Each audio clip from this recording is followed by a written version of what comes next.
HR needs a seat at the table is a mantra that we've heard in the HR profession for some time now. But why is a seat at the table considered so important by HR? And perhaps more significantly, does HR deserve it? Welcome to Talking HR Trends with Natal and Tom, where we explore the latest hot topics and business challenges impacting the people side of organisations. Stick around to the end for our practical top tip, and if you like this video, please subscribe to be notified of the next in the series. I'm actually surprised that we're only talking about this topic now in our series because I don't know about you, but for as long as I've worked in HR, we've always been talking and debating about this need for the seat at the table. So I thought we should start this discussion exploring why HR thinks they don't have a seat at the table. Well, it's no surprise that we did not discuss it because I kind of hate this subject, but you forced me into it. There's a couple of expressions that really get me excited in a negative way. And one of them is, for example, our human resources are the most important asset of the company. Yeah. And the other one, which is popping up also regularly, is let's not talk about human resources. We should talk about people. Yes, of course. And then that you have the VUCA world.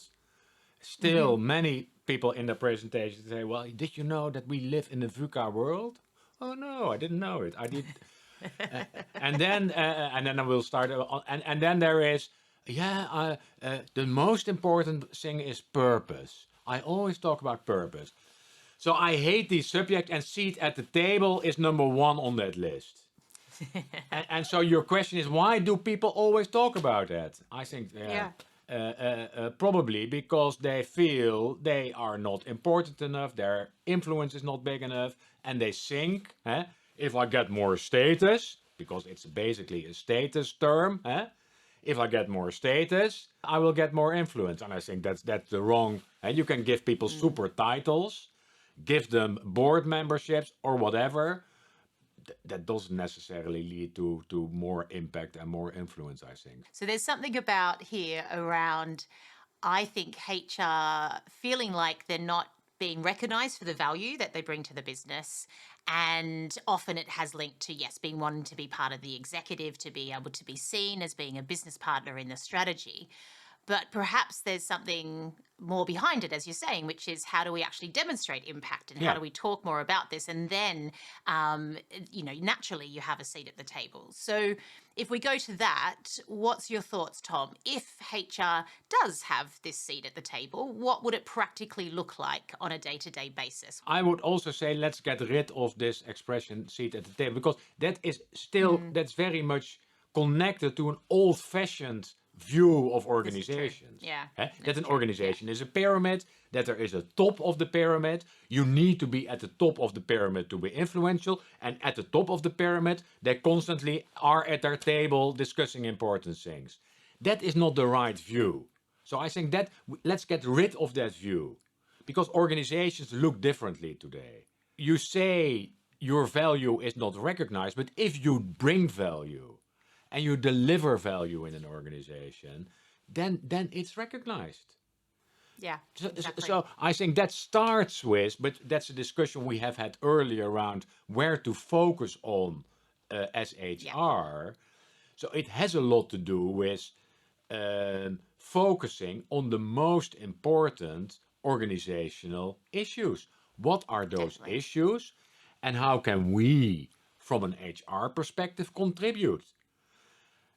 So that's number one. I think it's an open door, but make sure you are involved and connected to the most important organizational issues, that you know what keeps the clients of the organization awake, etc., etc. We won't have to repeat that.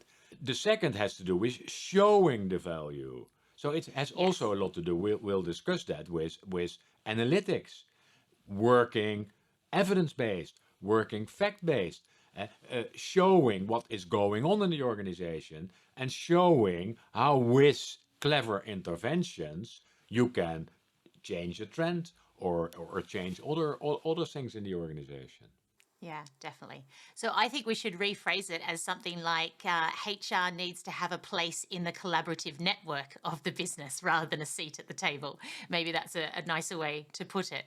And that's So still a one question. thing that Do you, you cannot say, I am HR, so I need to be involved. I don't exactly, know. yeah, I no, think that's the wrong yeah. starting point. Very much so, very much so. We should just be part of how we're building the great people side of the organization. Yeah. So one reason I always advocate to embrace more of an agile approach in HR is that it connects to being more evidence Yeah. based. And so this way of working where we can actually not just demonstrate impact, but actually measure impact and define how we're actually contributing to the business. So, what's some of your top tips here, Tom, around how a HR leader or team should approach Yeah. this idea of being part of the business? Point one is probably that we should not be too modest.